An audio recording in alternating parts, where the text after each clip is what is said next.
దేవుడు మనకిచ్చిన గొప్ప అవకాశమును బట్టి మరి దేవుని వాక్యాన్ని వినే సమయమును బట్టి ప్రభువుని స్తుతిస్తున్నాను. ఆ దేవత దేవునికి మరి ప్రత్యేకమైన వందనాలు మరొకసారి తెలియజేయుచున్నాను.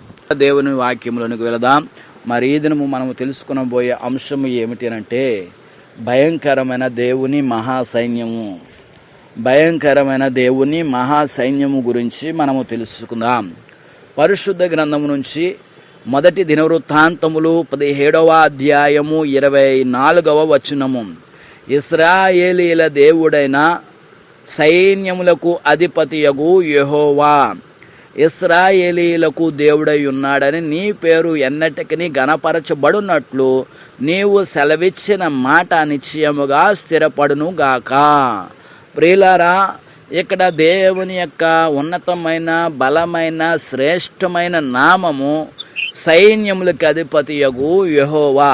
ఈ యొక్క దేవునికి సైన్యములకు అధిపతియగు యెహోవా అనే నామము పెట్టక మునుపు దేవుణ్ణి మాట్లాడే దేవుడు అని చెప్పి పిలిచేవారు. ప్రియులారా, మాట్లాడే దేవుడని పిలిచిన ప్రభువుని తర్వాత అబ్రహాము దేవుడు, ఇస్సాకు దేవుడు, యాకోబు దేవుడుగా పిలువబడ్డాడు. అబ్రహాము దేవుడుగాను, ఇస్సాకు దేవుడుగాను, యాకోబు దేవుడుగాను పిలువబడిన తర్వాత దేవుడు మోషేతో తెలియపరుస్తూ ఉన్నాడు, నేను మీ మధ్యకి వస్తూ ఉన్నాను. ఇప్పటి వరకు మీతో మాట్లాడాను, నేను మాట్లాడే దేవుడినని మీరు అందరూ కూడా నమ్ముచూ ఉన్నారు కదా. ఇప్పుడు నేను మీ మధ్యకి వస్తూ ఉన్నాను. ప్రత్యక్ష గుడారములోకి మీ మధ్య నేను ప్రత్యక్షమవుతాను. వెలుగుమయమైన ఇక ప్రత్యక్ష గుడారములో మేఘస్తంభం వలె మీకు కనబడతాను, వెలుగుగా కనబడతానని చెప్పి ప్రభువు ఈ యొక్క ప్రత్యక్ష గుడారములోనికి వచ్చాడు.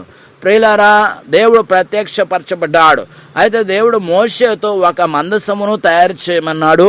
ఆ మందసానికి పెట్టిన పేరే, ఆ మందసముకున్న పేరే, ఆ మందసానికి వచ్చిన పేరేమిటంటే సైన్యములకు అధిపతియగు యెహోవా. ఆ మందసము పేరేమిటంటే సైన్యములకు అధిపతియగు యెహోవా.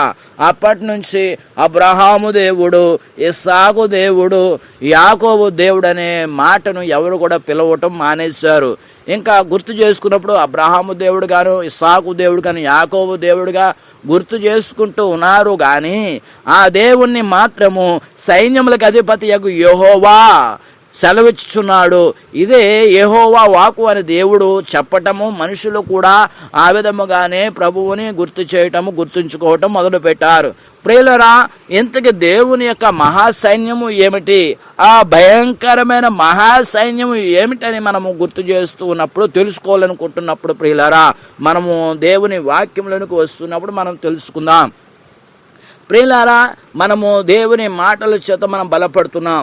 దేవుని యొక్క మహాసైన్యము ఏమిటి అని మనం గుర్తు చేసుకుంటూ ఉన్నప్పుడు ఏలియా ఎలీషాని తీసుకువెళ్తూ ఉన్నాడు. ఇద్దరు కూడా చక్కగా నడుస్తూ ఉన్నారు. ప్రియులారా, వారు నడుస్తూ ఉండగా ఒక నీటి నది అడ్డం వచ్చింది. ఆ నది దగ్గరికి వచ్చిన ఏలియా తన దగ్గర ఉన్న దుప్పటిని తీసి నీటి మీద కొట్టగా అది 2 పాయలు అయినది. అవతల పక్కకి ఏలియా ఎలీషా ఇద్దరు కూడా అవతల పక్కకి అద్దరికి వెళ్ళటం జరిగింది. ప్రియులరా, అవతల ప్రక్కకి వెళ్ళిన తర్వాత ఆకాశము నుండి అగ్ని రథమును అగ్ని గుర్రములు వచ్చి అగ్ని గుర్రములు వచ్చి ఈ యొక్క ఏలియాని ఎలీషా నుండి దూరము చేశాయి. ఎప్పుడైతే ఏలియా నుండి ఎలీషా దగ్గర నుండి ఏలియా దూరం అయిపోయాడో, ఎలీషా బట్టలు చింపుకుని ఇశ్రాయేలుల జీవము గల దేవుడు ఎక్కడా అని చెప్పి అడుగుచు ఉన్నాడు. ప్రియులారా, మనము చెప్పుకునిచున్న అంశం ఏమిటంటే భయంకరమైన దేవుని మహాసైన్యము గురించి తెలుసుకుంటూ ఉన్నాం. ప్రియులారా, ఇక్కడ దేవుని యొక్క మహాసైన్యములో అగ్ని రథములు ఒకటి, అగ్ని గుర్రములు. ప్రియులారా, ఈ అగ్ని రథములు అగ్ని గుర్రములను పంపించి ఏలియాను దేవుడు తీసుకుని పోయాడు. తర్వాత ప్రియులారా, ప్రియులారా సిరియా రాజు వచ్చాడు. ఈ సిరియా రాజు మరి ఇశ్రాయేల్ మీదకి యుద్ధము చేయాలని చెప్పి మాటు వేసుకుని వెళ్తూ ఉన్నప్పుడు ఈ ఎలీషా ప్రవక్త మరి ఇశ్రాయేల్ రాజుకు తెలియపరుస్తున్నాడు, ఇదిగో సిరియా రాజు యుద్ధానికి సిద్ధపడ్డాడు, ఆయన మాటు వేసుకుని ఉన్నాడు, మీరు అటుపక్కకు వెళ్ళకుండా వేరే చోటుకు వెళ్ళిపోండి, తప్పించుకోండి అని చెప్పి మాటి మాటికి ఎలీషా యొక్క ఇశ్రాయేల్ రాజుకు తెలియపరుస్తున్నప్పుడు సిరియా రాజు ఎన్ని ప్రయోగాలు చేసి ఎన్ని ప్లాన్లు వేసుకుని యుద్ధానికి రావాలనుకున్నా ఆ రాజు చిక్కుకుపోయేసరికి మన యొక్క ఆ యొక్క ఆలోచన, మన యొక్క యుద్ధ ఆలోచన ఎవరికి తెలుస్తూ ఉంది, మనము ఈ విధముగా ఆలోచిస్తుంటే ఎలా తెలుస్తుందని చెప్పి విచారించగా ఇక ఎలీషా ప్రవక్త ఒకడు ఉన్నాడు. అతడు అన్ని భూత భవిష్యత్తు వర్తమాన కాలంలో తెలియజేసి ఆయన ప్రవచన వరం ఉంది, అన్నిటికీ కారణము ఆయన అనగానే ప్రియులారా గుర్రములను రథములను సైన్యాన్ని పంపించి ఆయన బంధించిన దగ్గర తీసుకురండి అని చెప్పి సిరియా రాజు ఈ యొక్క ఎలీషా దగ్గరికి యొక్క సైన్యాన్ని పంపిస్తూ ఉన్నాడు. ప్రియులారా రాత్రి బయలుదేరారు, సాయంత్రం అయిపోయింది, రాత్రి అయిపోయింది, తెల్లవారేసరికి ఆ యొక్క పట్టణమంతా కూడా మట్టు పెట్టేశారు, పట్టణమంతా కూడా చుట్టేశారు. ఈ యొక్క ఎలీషా యొక్క ఆ యొక్క బయట గుమ్మము బయట చుట్టుపక్కల అందరూ కూడా సైన్యముతో నిలబడ్డారు ఎలీషాని పట్టుకుని బంధించి తీసుకుపోవడానికి. ఆ గుర్రాలు రథములు ప్రియులారా సైన్యము భటులు కత్తులు కటారాలు పట్టుకుని సిద్ధపాటు కలిగి మరి ఎలీషాని పట్టుకుపోవడానికి సిద్ధపాటు కలిగి ఉన్నారు. అయితే ఎలీషా యొక్క పనివాడు బయటకు రాగానే చూసి భయమేసి పరిగెత్తుకుని లోపలికి వెళ్ళి ఎలీషాతో తెలియజేస్తుండే, అయ్యా మిమ్మల్ని బంధించడానికి మిమ్మల్ని తీసుకుపోవడానికి ఇక సిరియా రాజు సంబంధించిన సైన్యం వచ్చింది, బయట ఉన్నారని చెప్పి భయపడిపోతూ ఉన్నప్పుడు ప్రియులారా ఈ ఎలీషా ధైర్యముగా ఉన్నాడు. అయితే ఆ యొక్క సిరియా రాజు పంపించాడు కానీ నా దేవుడు నాకు తోడుగా ఉన్నాడు, నాకు ఎటువంటి భయము లేదు అంటూ ఉన్నాడు. ఎందుకింత ధైర్యంగా ఉన్నాడు, ఏంటి ప్రభు అంటే నా చుట్టూ అగ్ని రథములను అగ్ని గుర్రములను ఆయన ఒక పర్వతంలాగా నా చుట్టూ కాపలుగా ఉన్నాడు, దేవుడు నాకు తోడుగా ఉన్నాడని చెప్పి ఎలీషా ఇక పనివాడికి చెబుతూ ఉన్నాడు. అయితే తనకు కనబడటం లేదు కాబట్టి దేవుడు మరి తనకు కూడా కనపరచాలని పనివాడికి యొక్క ఎలీషా చుట్టూ ఉన్న సైన్యము దేవుని యొక్క సైన్యాన్ని చూడడానికి కనులు తెరచాలని ప్రభువు దగ్గర వేడుకొనగా ఎలీషా అడిగినట్లుగా ఇక పనివాడి యొక్క కనులు తెరవబడ్డాయి. కనులు ఎప్పుడైతే తెరవబడ్డాయో అప్పుడు ఇక ఎలీషా చుట్టూ ఉన్న ఆ సైన్యాన్ని ఈ యొక్క పనివాడు చూడటం జరిగింది. ప్రియులారా ఆ వాక్యమును మనం చూస్తూ ఉన్నప్పుడు ఇక్కడ దేవుని వాక్యము మనం చూద్దాం. 2 రాజుల గ్రంథము 2వ అధ్యాయం 11వ వచనం, వారు ఇంకా వెళ్ళుచు మాట్లాడుచుండగా ఇక్కడ ఏలియా గురించి తెలుసుకుంటున్నాం ప్రియులారా. ఏలియా వాక్యం ఎలీషా వాక్యం 2 కూడా మనం చూద్దాం. వారు ఎంకను వెలుచు మాట్లాడుచు ఉండగా ఇదిగో అగ్ని రథములను అగ్ని గురములు కనబడే వీరిద్దరిని వేరు చేశాను. అప్పుడు ఏలియా చుడిగాలి చేత ఆకాశమునకు ఆరోహణమాయను. ప్రియులారా ఈ విధంగా మనం చూస్తూ ఉన్నాం. అయితే ప్రియులారా దేవుని మాట ప్రకారంగా దేవుని యొక్క ఆలోచన ప్రకారంగా మనం జీవించిన దేవుడే ఆయన సైన్యాన్ని అడ్డుగా నిలబెడతాడు. ఇక్కడ మనం చూస్తూ ఉన్నప్పుడు ఈ యొక్క ఎలీషా గురించిన విషయం చూస్తున్నప్పుడు 2 రాజుల గ్రంథము 6వ అధ్యాయం 11వ వచనం నుండి మనం చూస్తూ ఉన్నప్పుడు ప్రియులారా ఆ తర్వాత ఇక్కడ 15వ వచనం దగ్గరకు వచ్చినప్పుడు అక్కడ తెలియపరుస్తూ ఉంటాడు ప్రియులారా. ఇక్కడ 15వ వచనము, దైవజనుడైన అతని పనివాడు పెందల కాడ లేచి బయటికి వచ్చినప్పుడు గుర్రములను రథములను గల సైన్యము పట్టణము చుట్టుకొని ఉండుట కనబడను. అంతటా అతని పనివాడు, అయ్యో నా ఏలినవాడా, మనము ఏమి చేయుదమని ఆ దైవజనునితో అనగా ఆ దైవజనుడు ఎలీషా, అతడు భయపడవద్దు, మన పక్షమున ఉన్నవారు వారికంటే అధికులై ఉన్నారని చెప్పి, మన పక్షంలో ఉన్నవారు ఆయన కంటే వచ్చిన వారందరికంటే అధికులు, యెహోవా వీడు చూచునట్లు ప్రియులారా కనబడినట్లుగా చేయాలని కోరుకుంటున్నాడు. యెహోవా వీడు చూచునట్లు దయచేసి వీని కన్నులు తెరవమని ఎలీషా ప్రార్థన చేయగా యెహోవా పనివాని కండ్లను తెరవజేసెను. గనుక వాడు ఎలీషా చుట్టూను పర్వతము అగ్ని గుర్రముల చేత రథముల చేతను నిండి ఉండుట చూచెను. చూసారా, ఎలీషాకి అగ్ని రథముల చేత అగ్ని గుర్రముల చేత ఎలాగా కావలిగా మరి దేవుడు సైన్యములకు అధిపతి యెహోవా ఎలాగ తన సైన్యాన్ని పెట్టి కాపాడుతూ ఉన్నాడో చూస్తున్నాం.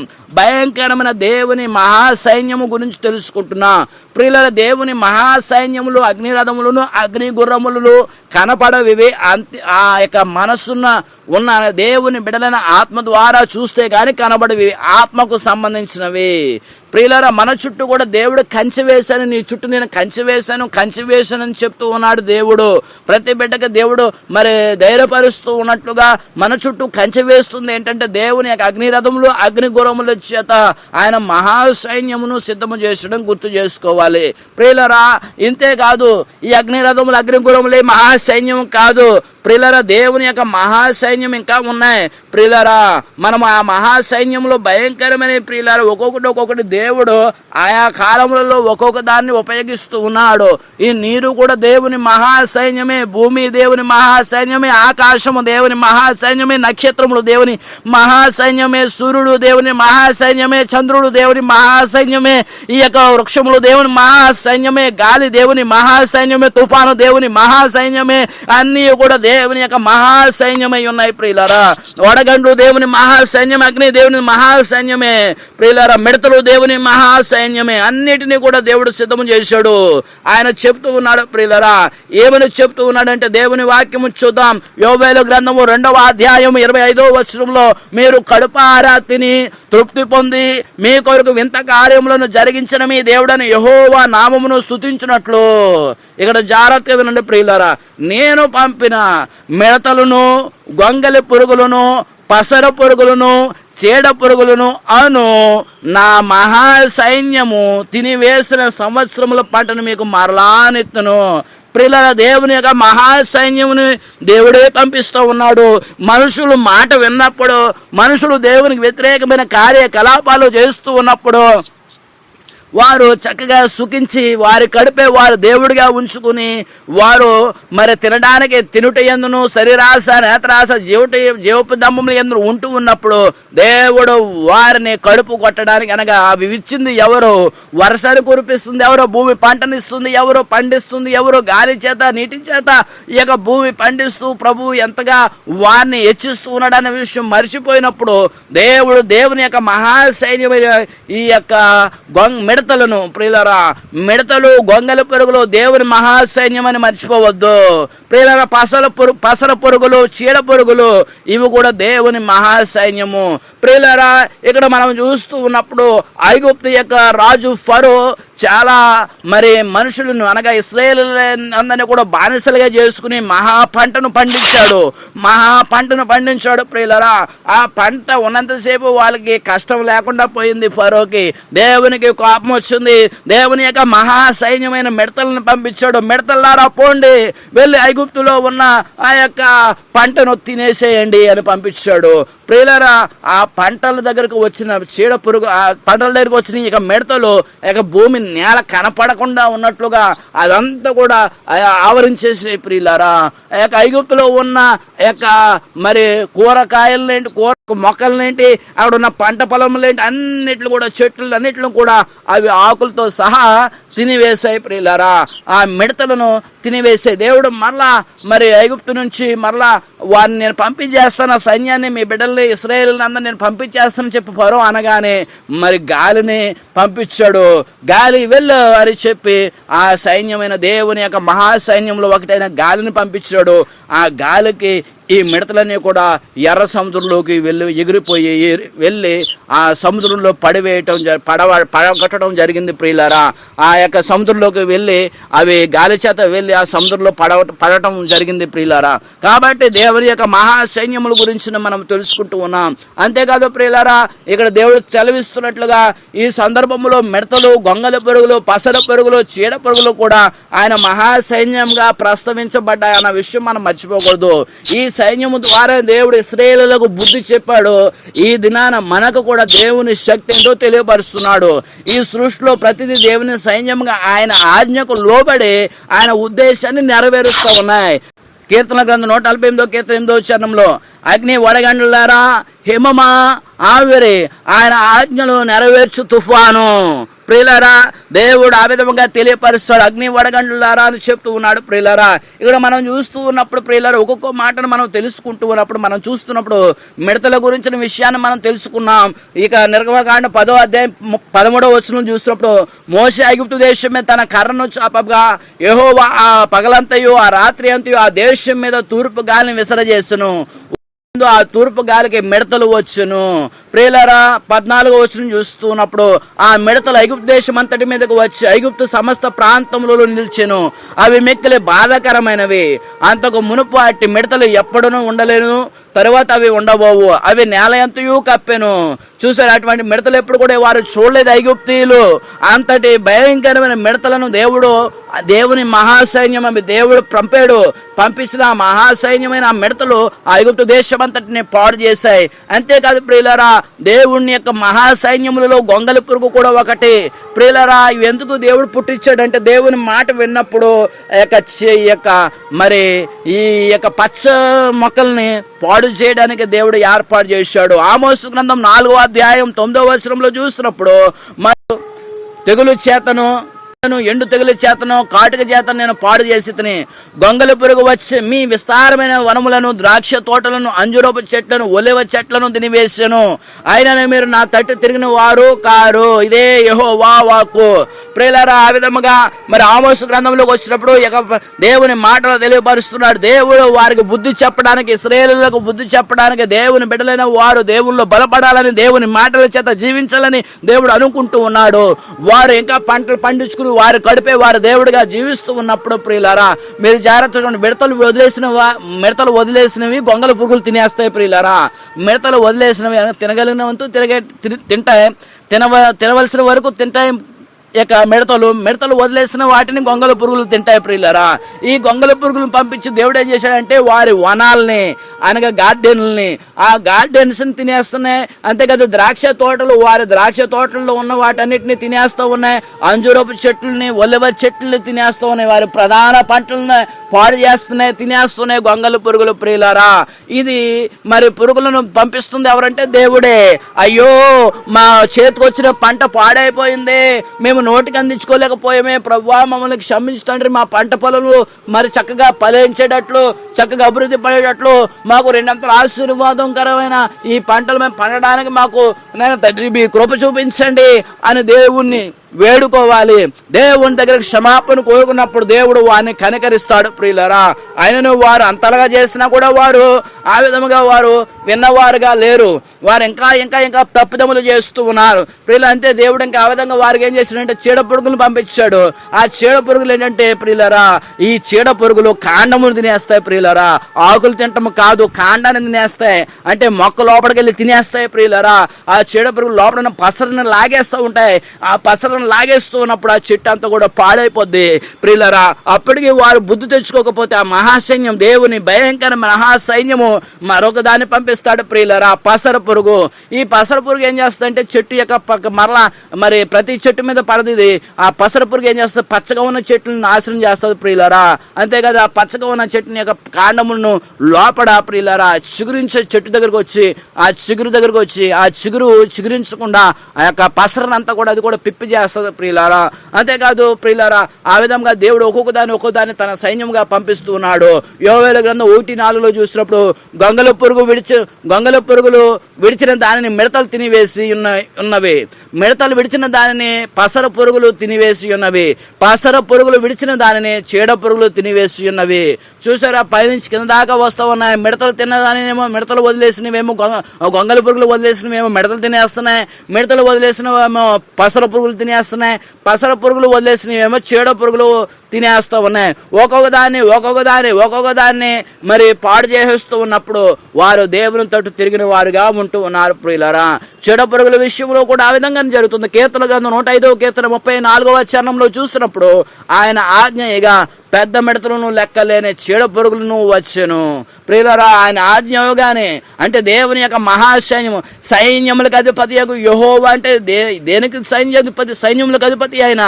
సైన్యానికి అధిపతి అంటే ఆ గుర్రాలకి రథాలకి సైన్యం అని ఆ దానికి ఆయన అధిపతి అనుకోవచ్చు ప్రియులారా.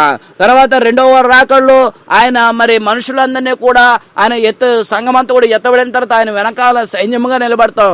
ఈ మనుషులు కూడా ఆయన సైన్యానికి అధిపతిగా, మనం సైన్యముగా ఉన్నప్పుడు మనకు అధిపతిగా ఉండొచ్చు. కానీ సైన్యములకు అధిపతి అంటే ప్రియులారా, గుర్రాలకి రథాలకి ఈ మనుషులకే కాదు, దేవుడు సృష్టించిన వాటన్నిటిని ఆయన సైన్యములుగా చేసుకున్నాడు.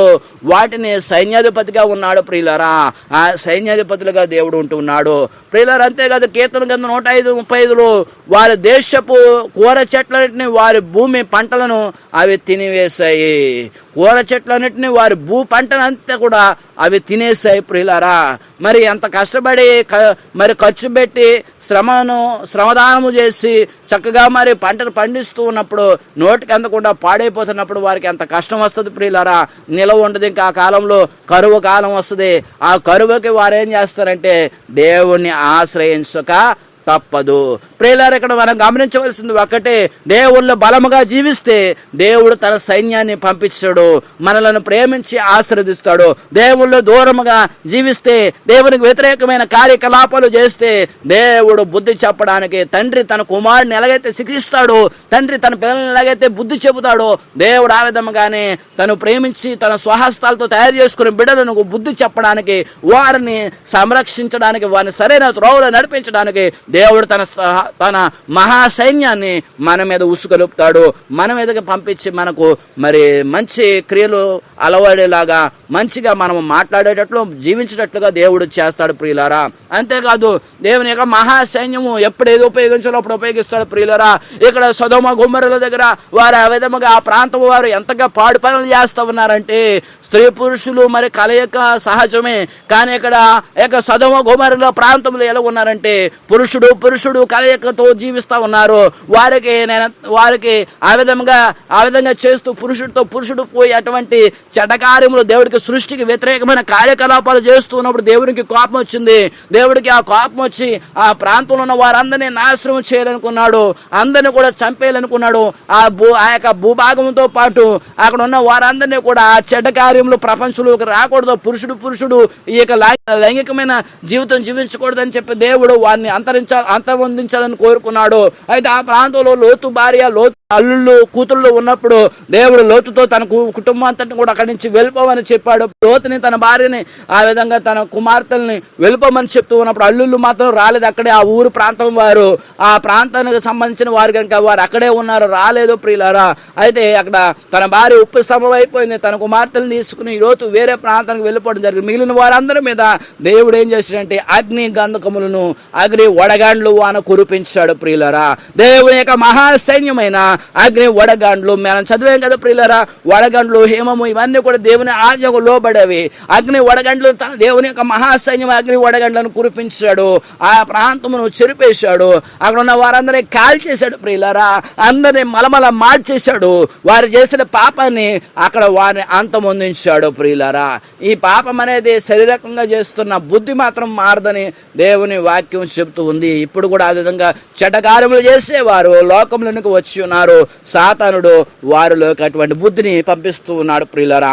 ఆ విధంగా వారి దగ్గర చేస్తూ ఉన్నారు, అటువంటి చెడు కార్యములు చేస్తున్నారు. ఆదికాండం 19:24 అప్పుడు యెహోవా సొదొమ మీదను గొమొర్రాల మీదను యెహోవా యొద్ద నుండి గంధకముల అగ్ని ఆకాశం నుండి కురిపించును. 25 ఆ పట్టణమును, ఆ మైదానం అంతటిని, ఆ పట్టణములలో నివసించే వారందరినీ, నేల మొలకలను నాశనం చేసిన పట్టణం నివసించే వారిని, ఆ చెట్లని పుట్లని అంతని కూడా నేల మొలకలతో కూడా అంతా కూడా నాశనము చేసేసాడు ప్రియులారా. దుష్టుల మీదను ఆయన ఉరుములు కురిపించును, అగ్నిగంధకములు వడగాలియు వారికి పానీయ భాగం అని చెప్పి కీర్తన గ్రంథం 11:6 కీర్తన గ్రంథం 105 కీర్తన 32 ఆయన వారి మీద వడగండ్ల వాన కురిపించును, వారి దేశంను అగ్నిజ్వాల చేత పుట్టించెను. ప్రియుల ఆ విధంగా అగ్నిమయమై ఉంది. ఈ అగ్నిమయం ఇప్పుడే కాదు, తర్వాత రెండవ రాకడలో ఆకాశం నుంచి అగ్నిగంధకులు కురిపించి ఈ భూమి మీద 3వ భాగాన్ని చెరిపేస్తాడని దేవుని వాక్యం సెలవిస్తుంది. ప్రకటన గ్రంథము 8:7 చూసినప్పుడు మొదటి దూత బూర ఊదినప్పుడు రక్తంతో మిళితమైన వడగాంటను అగ్నియు పుట్టి భూమి మీద పడవేయబడను. అందువల్ల భూమిలో 3వ భాగము కాలిపోయాను, చెట్లలో 3వ భాగము కాలిపోయాను, పచ్చగడ్డి ఎంతయు కాలిపోయాను. 2వ రాకడలో జరిగేది ఇదే ప్రియులారా. విడవబడిన వారి లోకంలో ఉన్నప్పుడు చూస్తూ ఉంటారు. ఈ లోకంలో ఉన్నదంతయు కూడా దేవుడు అగ్ని చేత మరలా పంపించి, ఈ యొక్క ఆకాశం నుంచి పంపించి అంతయు కూడా నాశనం చేస్తాడు ప్రియులరా. హిమము, మంచు ప్రియులరా, దేవుని యొక్క మహాసైన్యంలో ఈ యొక్క మంచు కూడా ఒకటి, హిమము కూడా ఒకటి ప్రియులరా. జకర్యా గ్రంథం 8వ అధ్యాయం 12వ వచనం చూసినప్పుడు, సమాధాన సూచకమైన ద్రాక్ష చెట్లు ఫలమిచ్చును, భూమి పండును, ఆకాశం నుండి మంచు కురియును. ఈ జనులలో శేషించిన వారికి వీటినన్నిటినీ నేను స్వాస్యంగా ఇత్తును. ఇదే సైన్యములకు అధిపతి యెహోవా. కురిపించడానికి గల కారణం ఏంటంటే ప్రియులారా, మొక్కలు పండడానికి, వర్షము భూమి మీదను ఆ యొక్క మంచు పండించడానికి ప్రియులారా, చక్కగా చల్లదనాన్ని ఇవ్వటానికి, చక్కగా వృక్షాలను పండింపజేయడానికి ఈ యొక్క విషయమే ఉపయోగపడుతుందని, హిమము ఆ యొక్క మంచు ఉపయోగపడుతుందని దేవుని వాక్యం సెలవిస్తుంది. 78వ కీర్తన 47వ చరణంలో, వడగండ్ల చేత వారి ద్రాక్ష తీగను, హిమము చేత వారి మేడు చెట్లను ఆయన పాడు చేశాను. ప్రియులారా, మేడు చెట్లు వారి యొక్క ప్రాంతంలో ఉన్న వారందరినీ, అక్కడ ఉన్న విషయాలను బట్టి దేవుడు ఏం చేశాడంటే, దేవుని మాట ప్రకారం జీవించినందుకు, అంతేకాదు దేవుని వ్యతిరేకమైన కార్యకలాపాలు వారు చేస్తున్నందుకు, దేవుని బిడ్డలైన వారిని హింసిస్తున్నందుకు, వారు దేవుళ్ళకి వ్యతిరేకమైన కార్యములు చేస్తూ విగ్రహారాధన చేస్తున్నందుకు దేవుడు వారి మేడు చెట్లను ఆయన మంచు చేత పాడు చేశాడు. ప్రియులారా, మీరు ఒకసారి చూడండి, ఆ యొక్క మామిడి చెట్లను చూసినప్పుడు, మంచు కురుస్తున్నప్పుడు మామిడిపోతా ఇక మంచుకి మరి మాడిపోతా ఉంటుంది ప్రియులారా. ఈ మంచుకి ఎక్కువ శాతము ఈ యొక్క మరి మాడిపోతూ ఉంటుంది ప్రియులారా. అది కొన్నిట్లకు ఉపయోగం, కొన్నిట్లకేమో మరి ఉపయోగకరంగా ఉండదు. మరి మంచు ఏం చేస్తుందంటే, మరి ఎండాకాలంలో మరి మామిడి చెట్లు మరి ఫలిస్తున్న, మరి చలికాలం చివరికి వచ్చేసరికి ఫలిస్తూ ఉంటాయి ప్రియులారా. అవి ఎప్పటి వరకు ఉండాలి అప్పటి వరకు ఉండాలి. తర్వాత పూత పూసిన తర్వాత కూడా మంచు కురుస్తుందంటే పాడైపోతాయి. మంచు ప్రియులారా, పూత రాకమునుపు మంచు ఉన్నప్పుడు పూత వేయటానికి ఉపయోగపడుతుంది. పూత వచ్చిన తర్వాత మంచు వస్తే పాడైపోతుంది. కాబట్టి దేవుడు ఎప్పుడు ఏ కాలంలో ఏం చేయాలో దేవునికి తెలుసు ప్రియులారా. ఉపయోగించే దాన్ని మళ్ళీ దేవునికి పిల్లలకు వ్యతిరేకమైన వాటిని దేవుడు చేయగల సమర్థుడు. యెషయా గ్రంథం 55వ అధ్యాయము 10వ వచనం. ఈ యెషయా గ్రంథం 55వ అధ్యాయం 10వ వచనం చూసినప్పుడు, వర్షమును హిమమును ఆకాశం నుండి వచ్చి అక్కడికి ఎలాగో మరలక భూమిని తడిపి విత్తువానికి విత్తనములను భుజించువానికి ఆహారమును కలుగుటకే అది చిగిర్చి వర్ధిల్లినట్లు చేయును. అలాగే నా నోట నుండి వచనములు ఉండును. ప్రియులారా, ఎలాగా ఆకాశం నుండి వర్షం వచ్చి, హిమం వచ్చి, మరి విత్తనాలు విత్తడానికి మొలకెత్తడానికి ఆహారము ఎలాగైతే భుజించడానికి ఉపయోగం చేస్తుందో, ఆ విధముగా మరి ఆ యొక్క మరి ఆవిరిగా ఉన్న ఆ విధముగా మరి యొక్క మంచు ఉపయోగపడుతుంది. అది దేవునిలో ఉంటే చక్కగా మరి మొక్కలు పలికెత్తడానికి ఉపయోగపడుతుంది. దేవునిలో లేకపోతే మరి మేడి పంటలనైనను, ఇక్కడ మామిడి పోతాయిను, అలా కొన్ని చెట్లను మంచు ద్వారా ప్రియులారా మాడిపోయేటట్లుగా దేవుడు చేస్తాడు. ప్రియులారా, ఆ విధముగా దేవుడు తన మహాసైన్యం అన్నిటిని ఉపయోగిస్తూ ఉంటాడు. అంతేకాదు ప్రియులారా, దేవుని యొక్క మహాసైన్యంలో ఆవిరి కూడా ఒకటే ప్రియులారా. ఆవిరి కూడా ఒకటే. భూమిని దేవుడు తయారు చేస్తూ ఉన్నప్పుడు ప్రియులారా, దేవుడు కలుగజేస్తూ ఉన్నప్పుడు ఆ కాలంలో ఎవరు కూడా భూమిని సేద్యం చేసేవారు మానవులు ఎవరు లేరు. భూమిని పండించేవారు ఎవరు లేనందున దేవుడు ఏం చేశాడంటే, ఆవిరిని, తన దేవుని యొక్క మహాసైన్యమైన ఆవిరిని భూమి నుండి లేపి భూమిని తడిపేటట్లుగా చేశాడు. ప్రియులారా, ఆదికాండము 2వ అధ్యాయం 5వ వచనం చూసినప్పుడు, అది వరకు పొలమందలి ఏ పొదయు భూమి మీద ఉండలేదు, పొలమందలి ఏ చెట్టును మొలవలేదు. ఏలయనగా దేవుడిని యెహోవా భూమి మీద వాన కురిపించలేదు, నేలను సేద్యపరచుటకు నరుడు లేడు. అయితే ఆవిరి భూమి నుండి లేచి నేల అంతటిని తడిపాను. దేవుడని యెహోవా నేల మంటితో నరుని నిర్మించి వాని నాసికారంలో జీవాయును ఉదగా నరుడు జీవాత్మాయను. చూసారా ప్రియులారా, మట్టి గట్టిగా ఉన్నప్పుడు దేవుడు ఆవిరిని తీశాడు.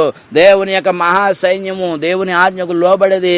ఆవిరి భూమి పైకి రా అని చెప్పి ఆవిరి చేత తడిపడి ప్రియులారా. ఈ ఆవిరి పైకి వచ్చి మళ్ళీ వర్షంలాగా కురటం కాదు ప్రియులారా. దేవుని యొక్క మహాసైన్యం ఇది. దేవుని యొక్క ఆవిరిని పైకి తీసుకుని వచ్చాడు, భూమిని తడిపింపజేశాడు, భూమిని తడిపేలాగా చేశాడు ప్రియులారా. మనం ఇక్కడ చూడండి ప్రియులారా, మరి మరి ఎసట పెట్టినప్పుడు, మరి వంట వండుతున్నప్పుడు ప్రియులారా, మరి కింద నీరేస్తాం, డేక్షాలో నీళ్ళేస్తాం, ఆ కుండలో నీళ్ళేస్తాం. ఆ నీళ్ళ పైన ప్రియులారా, ఆ డేక్ష పైన, ఆ కుండ పైన మూత పెట్టినప్పుడు ఆ కింద ఉన్న నీరు ఆవిరికి మూత పైకి వస్తాయి. ఆ మూత తీసి చూస్తున్నప్పుడు మూత నిండా నీరు ఉంటాయి ప్రియులారా. ఎలాగైతే మరి కింద ఉన్న నీరు పైకి ఎలా వచ్చిందో, కింద ఆవిరి ఎలా ఉందో, ఆ విధంగా దేవుడు ప్రియులారా భూమి కింద అగ్నిగంధకములు ఉన్నాయని దేవుని వాక్యమే సెలవిస్తుంది. సైంటిస్ట్ కూడా, మరి శాస్త్రవేత్తలు కూడా తెలియపరుస్తారు. భూమి అంతరంగ భాగంలో అగ్ని మరి ప్రియులారా మరి లావ ఉన్నదని, అంతేకాదు మరి అగ్ని గంధకములు ఉన్నాయంటే అని ప్రియులారా, మరి అగ్ని మరి సంబంధించిన ఉన్నదని చెప్తూ ఉన్నారు ప్రియులారా. అది ఆవిరిగా దేవుడు చేయాలంటే ఆ నీటిని మరిగిస్తున్నట్లుగా, మరి ఆవిరి పైకి వచ్చి భూమిని తడిపిస్తున్నట్లుగా దేవుడు చేస్తూ ఉన్నాడు ప్రియులారా. చివరిగా మరి ఎన్నో ఉన్నాయి దేవుని యొక్క మరి అన్ని విషయాలు మనం చూస్తున్నప్పుడు భూమి ప్రియులారా, ఆ దేవుని యొక్క మహాసైన్యంలో భూమి మరి కోరాహు సంబంధులందరితో దేవుడు వ్యతిరేకం. మేము కూడా మరి మీరు ఆహారం లేనా, మేము దేవుని పూజించలేమా, మాకు కూడా యాజకత్వం కావాలి, మేము కూడా మందసం దగ్గరికి రావాలి, మేము కూడా ఆ విధముగా వచ్చి మరి ప్రత్యక్ష ఆహారం మేము సేవ చేయాలని చెప్పి దేవునికి వ్యతిరేకమైన కార్యకలాపాలు చేస్తూ గొడవ పెట్టుకుంటూ ముందుకు వచ్చిన కోరాహు సంబంధికులందరినీ కూడా దేవుడు కోపగించుకుని భూమికి ఆజ్ఞాపించాడు. దేవుని యొక్క మహాసైన్యమైన ఆ యొక్క భూమితో దేవుడు తెలియపరిచాడు. భూమి ఆ యొక్క రెండుగా విడిపోయి వాళ్ళని మింగివేసే అని చెప్పి తెలియపరిచినప్పుడు ఆ కోరాహు సంబంధులందరినీ కూడా దేవుడు చెప్పినట్లుగా భూమి మింగివేసింది ప్రియులారా. అంతేకాదు తుఫాను కూడా దేవుని యొక్క మహాసైన్యము. ఆ తుఫాను మరి ఎంతగా ప్రభావం చూపిస్తుందో, ఆనాటి నుంచి ఈనాటి వరకు కూడా తుఫాను చేత నష్టపోతున్నది ఎంతమందిరో. అటువంటి తుఫాన్లు ఎన్ని వచ్చినాయో, ఎన్నో రకాల తుఫాను చేత వైజాగ్ ఏంటి, మన ఇండియా ఏంటి, ప్రపంచ దేశాలు ఏంటి, తుఫాను చేత మరి దేవుని యొక్క ఉగ్రత నుంచి ఎవరు కూడా తప్పించుకోలేరు ప్రియులరా. ఇర్మీయా గ్రంథం 25వ అధ్యాయం 32వ వచనంలో సైన్యములకు అధిపతి యెహోవా ఎలాగ సెలవిస్తున్నాడో, జనము నుండి జనమునకు కీడు వ్యాపించున్నది, బూదిగంతం నుండి గొప్ప తుఫాను బయలు వెలుచున్నది. యెషయా గ్రంథం 29:6వ వచనంలో ఉరుములతోనూ భూకంపంతోనూ మహాశబ్దముతోనూ సుడిగాలి తుఫానుతోనూ దగించు అగ్ని జ్వాలలతోనూ సైన్యములపతి యెహోవా దాన్ని శిక్షించును. ప్రియులారా, ఎలాగైతే దేవునికి వ్యతిరేకమైన భూభాగములను, దేవునికి వ్యతిరేకమైన దేశము దేవుడు ఎలాగైతే శిక్షిస్తాడో మనం గమనించాలి ప్రియులారా. ఎక్కడో ఒక చోటను పుట్టిన ఆ తుఫాను దేశాలంతా కూడా వస్తాయి ప్రియులారా. ఏ దేశంలో పుట్టిందో ఇంకో దేశానికి వస్తూ ఉంటుంది, ఒక చోటను పుట్టిందో ఇంకో చోటుకి వెళ్ళి అందరినీ కూడా మరి అన్ని ప్రాంతాలను కూడా నాశనం చేసుకుంటూ పోతుంది ప్రియులారా.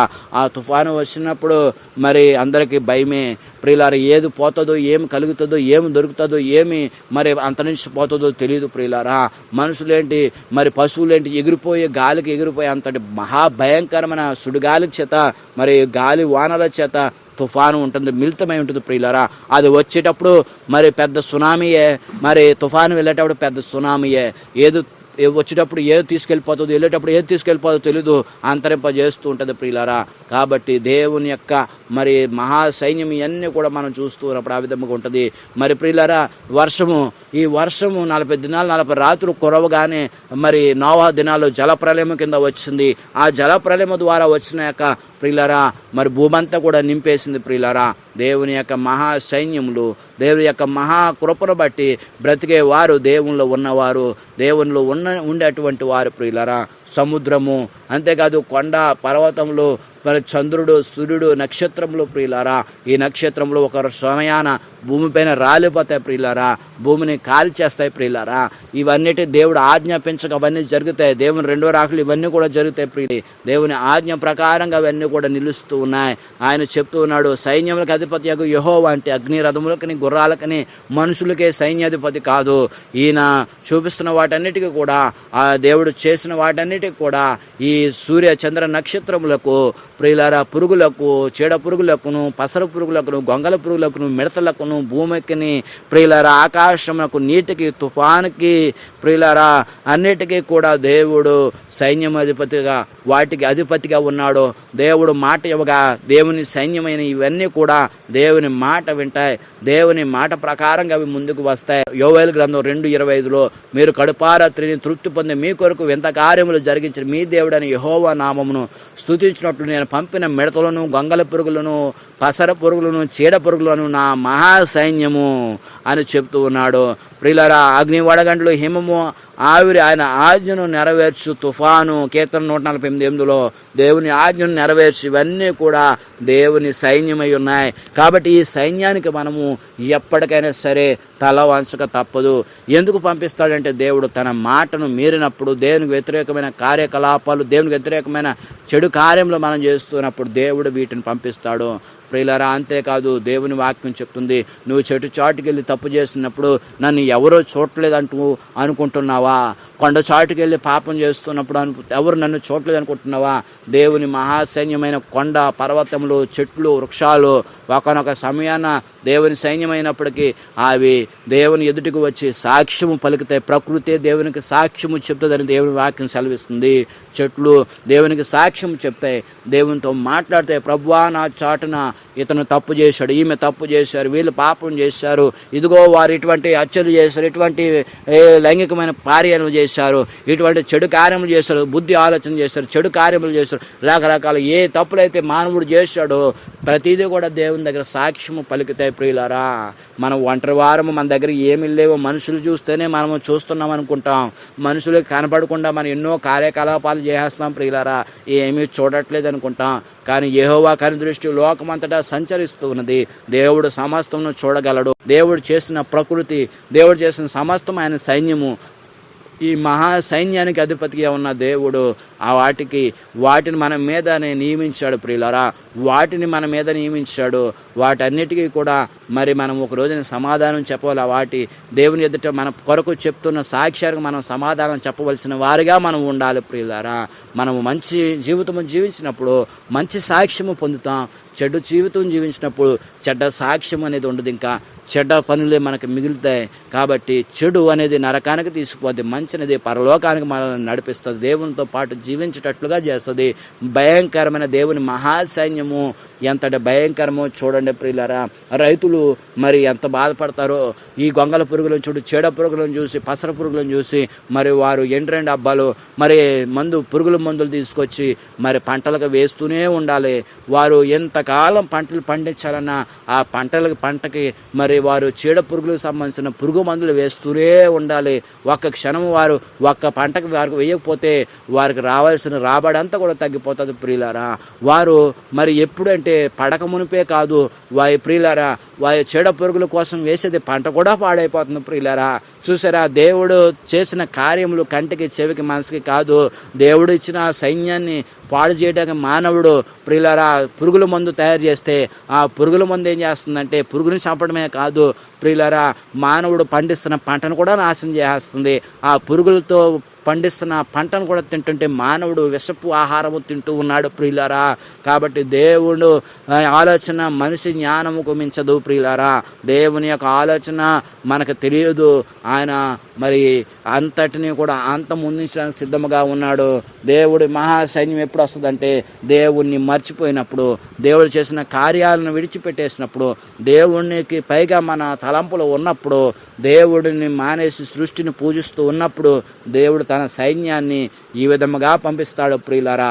కాబట్టి దేవుని యొక్క మహాసైన్యానికి మనం ఎప్పుడోకప్పుడు మనము తల వంచక తప్పదు. మరి పంట పొలంకి చీడపురుగులు వస్తాయి ప్రియులారా, ఇంకా మిగతా వారికి అగ్నిగుండంలో వస్తాయి ప్రియులారా. ఇంకా దేవుని తెగులు చాలా ఉంది ప్రియులారా. గాలి చేత ప్రియులారా, తుఫాను చేత నష్టపోతూ ఉన్నాం. అంతేకాదు ప్రియులారా, సముద్రంలో పడి చనిపోతూ ఉన్నా ప్రియులారా. సమస్తమును ఒక రోజున సముద్రము మరి గర్భంలో చనిపోయిన వారందరినీ కూడా దేవునికి అప్పచెప్తా, ఇదిగో నా యొక్క గర్భంలో సముద్రంలో చనిపోయిన వారందరినీ, మరణించిన వారందరినీ దేవునికి అప్పచెప్తుందని దేవుని వాక్యం సెలవిస్తుంది. కాబట్టి మనం తీర్పు దినమునికి వచ్చేటప్పుడు మరి ఎవరు మనల్ని చూడలేదనుకోవద్దు. దేవుని మహాసైన్యం మన చుట్టూ ఉన్నది. అవి దేవుడు ఇచ్చిన పురుగులు, దేవుడు ఏర్పాటు చేసిన సూర్యచంద్ర నక్షత్రములు, వడగంట్లు, తుఫాను, వాన ప్రియులారా, ఇవన్నీ కూడా దేవుని మహాసైన్యమే. వర్షం వస్తున్నప్పుడు ఈ వర్షం వచ్చి ఇలాంటి వర్షం వస్తుందంటే ఎందుకు వస్తుంది ఈ వర్షం అని చెప్పి తిట్టుకుంటాం ప్రియులారా. ఈ వర్షాన్ని చూసి తిట్టుకునే వారు చాలామంది ఉన్నారు. చేపలు చెరువులు వేసేవారు, రోజులు చెరువులు వేసేవారు, అనవసరంగా వస్తుంది, ఎందుకు వస్తుంది ఈ వర్షం అని చెప్పేసి తిట్టుకుంటారు ప్రియులారా. వర్షాలు రాకపోతే వర్షం రావాలని చెప్పి కుక్కలకి, నక్కలకి, ఆ కప్పలకి పెళ్లి చేసి వర్షం కావాలని పెళ్లి చేస్తారు. రాకపోతే ఒక ఏడుపు, వస్తే మరొక ఏడుపు. ప్రియులారా, అతివృష్టి అనావృష్టి, వస్తే తట్టుకోలేరు, రాకపోతే తట్టుకోలేరు మానవుడు. కాబట్టి దేవుడు ఎవరికి ఏది కావాలో, ఎవరికి ఎటువంటి జీవితం ఇవ్వాలో దేవునికి సమస్తము తెలుసు. దేవుడే చెప్పాడు, ప్రియులారా మీరు చేతుల నుంచి పని చేసుకుని దాకా ఉంటుంది, నోటి దాకా నేను రాని, నీ పంటలు నేను నీ చేతికి రాకుండా నేను పాడు చేస్తానని చెప్తున్నాడు. దేవుడు చెప్పిన వాక్యానుసారంగా అప్పటి నుంచి ఇప్పుడు దాకా ప్రతి పంట చివరికి వచ్చేసరికి తుఫాను వస్తుంది, అది వర్షం తడిసిపోతుంది ఏమని చెప్పి త్వరగా పంటలు కోసేసి త్వరగా తీసుకెళ్ళి త్వరగా మరి ధాన్యం కొట్లోకి వేస్తున్నారు. ప్రియులారా, తడిసిన ధాన్యం అమ్ముకుంటూ ఉన్నారు. పాడైపోతుంటే తక్కువ ఖరీదుకి అమ్ముకుంటున్నారు. ప్రియులారా, ఎందుకు ఆ సమయానికి వర్షం రావటం, ఆ సమయానికి చేతికొచ్చే సమయానికి తుఫాను ఎందుకు వస్తుందనే విషయం ఎవరు కూడా గమనించలేకపోతున్నారు. దేవుని వాక్యం చెప్తుంది, ఆ సమయానికి నేను నా సైన్యాన్ని పంపించి వాటిని పాడు చేస్తానని చెప్పి దేవుడు చెప్తున్నాడు. కాబట్టి దేవుళ్ళు మనం బతుకుదాం, దేవుని యందు మనం జీవిద్దాం, దేవుళ్ళు మనం స్థిరస్థాయిగా మనం దేవుల్లో ఎదిగేవారుగా ఉండాలని కోరుకుంటూ, ఆశిస్తూ, దేవుని యొక్క మహా కృపను మనం ఉండాలని, ఆ దేవునిలో బలపడాలని కోరుకుంటూ ఈ మాటలను ముగిస్తున్నాం. దేవుడు మిమ్మల్ని దీవించి ఆశీర్వదించును గాక. ఆమేన్.